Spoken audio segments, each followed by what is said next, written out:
राहुल शाम को ऑफिस से घर लौटा। दरवाजा खुलते ही उसकी पत्नी स्नेहा मुस्कुराते हुए चाय लेकर आई। चाय देते हुए उसने पूछा, आज आपकी सैलरी आ गई क्या? राहुल ने मुस्कुराते हुए कहा, हाँ, सैलरी भी आ गई और इस बार 12,000 का बोनस भी मिला है। यह सुनते ही स्नेहा खुश हो गई।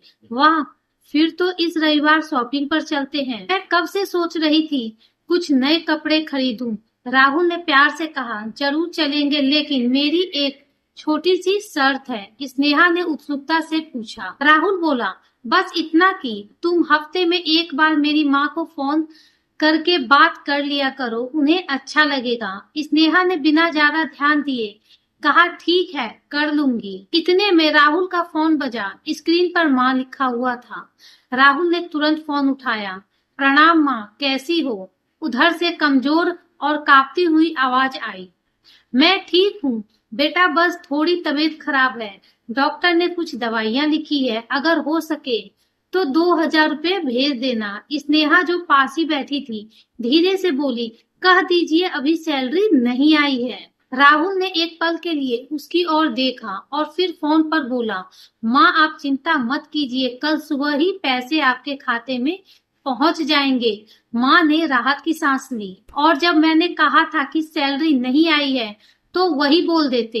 राहुल कुछ क्षण शांत रहा, फिर धीरे से बोला, स्नेहा अगर आज तुम्हारी माँ बीमार होती और पैसे की जरूरत होती तो क्या मैं मना कर देता? स्नेहा चुप हो गई। राहुल आगे बोला, तुम्हारी माँ भी मेरी माँ जैसी है, इसलिए मैं उनका सम्मान करता हूँ, लेकिन तुमने कभी मेरी माँ को अपनी माँ समझने की कोशिश ही नहीं की।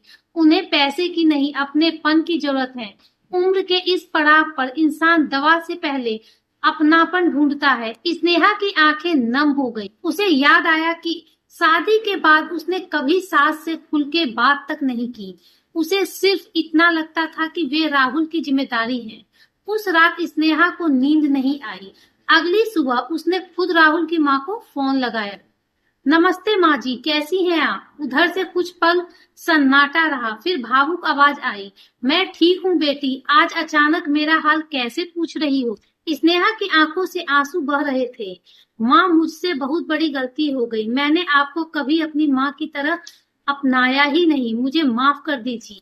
माँ मुस्कुराई। अरे पगली, माँ अपनी बेटी से नाराज नहीं होती। मुझे पैसे की कमी नहीं है, बस अपनेपन की कमी है। यह सुनकर स्नेहा रो पड़ी। उस दिन के बाद उसने हर सप्ताह अपनी सास से बात करना शुरू कर दिया।